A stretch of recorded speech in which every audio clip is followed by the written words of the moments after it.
bukan sudah pensiun, yang menjelang. Rencanamu setelah pensiun itu apa? Seperti itu. Kemudian kalau dia punya rencana sudah A, B, C, D yang tidak menyangkut Uni Health, lalu baru saya tawarkan Uni Health. Kalau gabung di Uni Health itu tidak ada matinya, karena produk kesehatan itu akan kita bisa jangka panjang ya. Semua orang butuh sehat. Nah, kemudian kalau mau kamu begitu pensiun, kamu punya posisi, maka joinnya harus sekarang. Nah, saya kasih tahu join umpama bayar 99.000 atau 499, pilihan di tangannya. Kalau mau produknya banyak berarti harus bayar 499. Dan itu sangat menguntungkan. Nah, seperti itu. Nah, akhirnya ya ada beberapa teman yang masuk. Jadi begitu nanti diharapkan begitu dia pensiun, dia sudah ada posisi di Unihel seperti itu. Karena semua orang tahu produk Unihel itu bagus dan semua sudah tahu manfaatnya. Jadi kita kenceng pada dua kekuatan besar ya. Buktikan bahwa kita ini sudah punya posisi ya, punya produk knowledge yang cukup ya. Lalu tunjukkan perusahaannya, suhu ya. Kemudian selain perusahaan, bonus kita yang sudah kita terima paling tidak dia harus tahu. Saya sekarang bisa hidup layak ya, standarnya orang hidup walaupun saya sudah pensiun. Kan standar hidup itu kita tidak boleh turun ya, paling tidak itu sejajar ya. Atau ada lifestyle lagi ya, lifestyle-nya adalah kita mengedukasi orang-orang untuk hidup sehat dan menjalankan bisnis ini dengan berbagai macam keuntungan, termasuk jalan-jalan ke luar negeri ya. Saya ingat dulu itu kalau dokter-dokter keluar negeri selalu ngasih kunci ke saya selalu gini, kok aku harus terima kunci saja ya, kapan saya ke luar negeri. Nah itu akhirnya saya bisa ke Amsterdam, itu hal yang luar biasa ya. Saya menikmati sendiri, saya bisa beli kuncinya untuk oleh-oleh ya, seperti itu. Nah itu saya share ke teman-teman yang mendekati pensiun. Bagi yang sudah pensiun, kita caranya ngomong, ada yang sudah terikat dengan ngomong putu ya, istilahnya aku jaga cucuku, waktuku tidak ada seperti itu. Tapi apakah kamu masih punya impian ya? Free ya, kamu harus free untuk dirimu sendiri. Jangan dari dulu untuk anak, untuk suami, sekarang untuk cucu, untuk kapan? Untuk kapan? Saya selalu gitu. Bagaimana kalau kita jalan-jalan ke Eropa? Caranya ya gabung di sini. Seperti itu, Pak Stevi.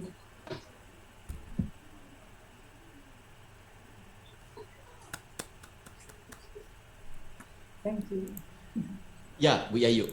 Ya, jadi memang salah satu yang bisa saya rangkum dari Bu Yayu yaitu pada saat kita ketemu pensiunan, sebaiknya sih memang sebelum pensiun sudah menyiapkan gitu ya Bu Yayu ya Yes, yes. rencananya. Tapi kalau misalnya sudah ketemu yang sudah pensiun ya tentunya biasanya kan mereka sudah punya rencana gitu ya, punya rencana betul ya Bu Yayu ya. Iya. Tapi bagaimana kita bisa menjelaskan bahwasannya bagi mereka yang masih punya impian, yang masih punya keinginan, sebenarnya mereka bisa menjalankan bisnis Unihel gitu ya.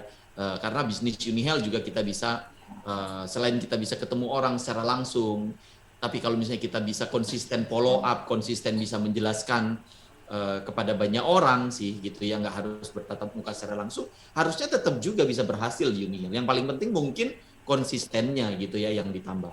Terus Bu Yayu, ada tambahan dari Pak Stevi lagi tadi pertanyaannya. Apa langsung ditawarkan jadi stokis gitu Bu Yayu? Karena Jadi kan kita, biasanya kan kalau pensiunan kan biasanya kan lumayan dapat uang pensiunan biasanya ya gitu. Apa langsung betul. ditawarkan gitu tips dari Bu Yayu untuk jadi stokis aja deh biar cepat seriusnya. Biasanya kan kalau jadiin stokis orang langsung cepat seriusnya gitu loh Bu Yayu. Bagaimana nih kalau dari versinya Bu Yayu?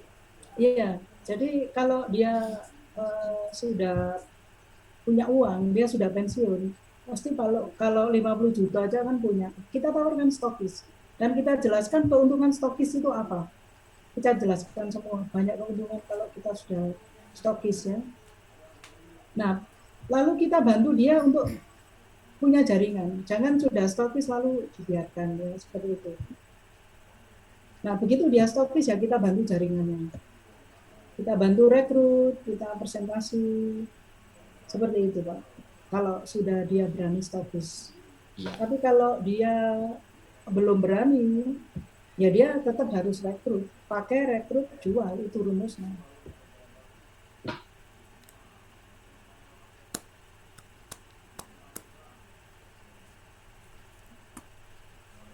Sorry Bu Yayu, agak terputus, saya terakhir tadi kurang jelas. Jadi kalau dengar ya Pak ya? Ya, Dengar, dengar, dengar. dengar Pak. Oke. Jadi kalau dia sudah pensiun, memang kita tawarkan pertama adalah stokis. Stokis, oke. Ya, stokis area. Jaringannya nyusul. Jadi gabung dia stokis area, kita bantu jaringan supaya dia bisa mengembangkan jaringannya seperti itu, Pak.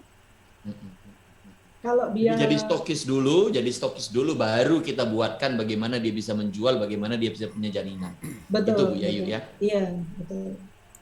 Itu Iya. bagi pensiunan yang sudah punya modal. Tapi Yang punya modal. bagi pensiunan yang sakit-sakitan beda lagi, Pak.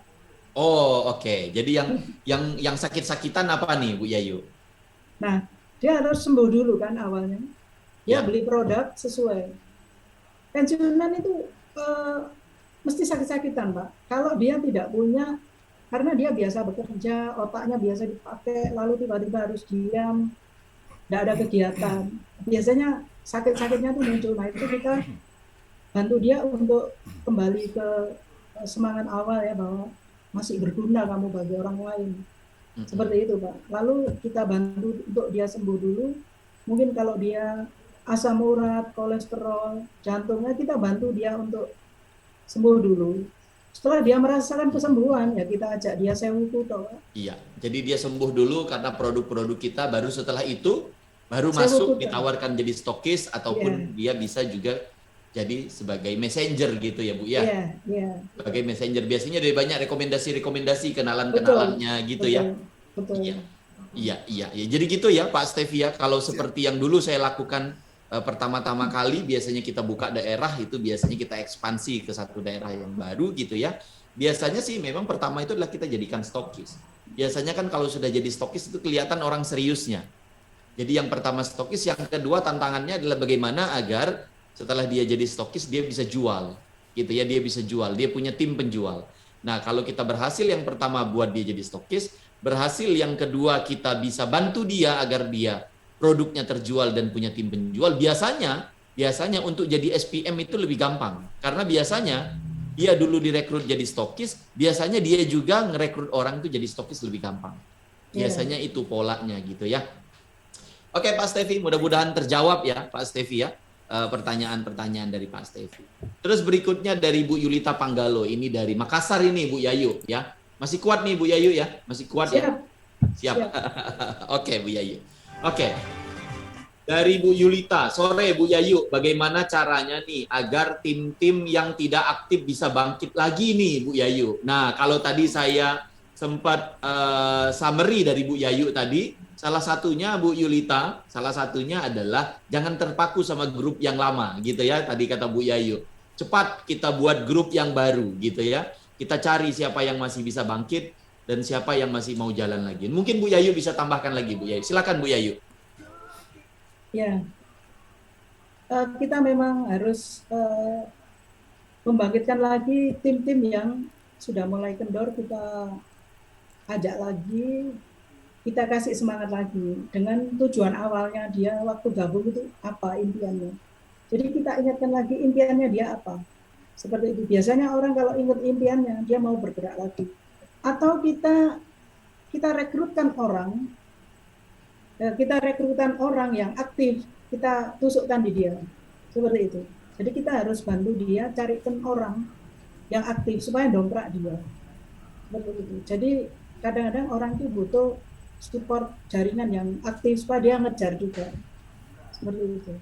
Jadi bisa juga kita bantu berikan jaringan baru gitu ya, ataupun kita berikan orang yang aktif di bawah dia ya. Betul, betul. Ya, tapi yang paling penting adalah kita lihat dulu kalau kita mau berikan dia, kita juga harus punya komitmen sama dia, betul ya Bu Yayu ya? Iya, betul. Jangan betul. sampai kita udah kasih malah dia tidak ngapa-ngapain gitu. Mungkin itu Betul. maksudnya Bu Yayu.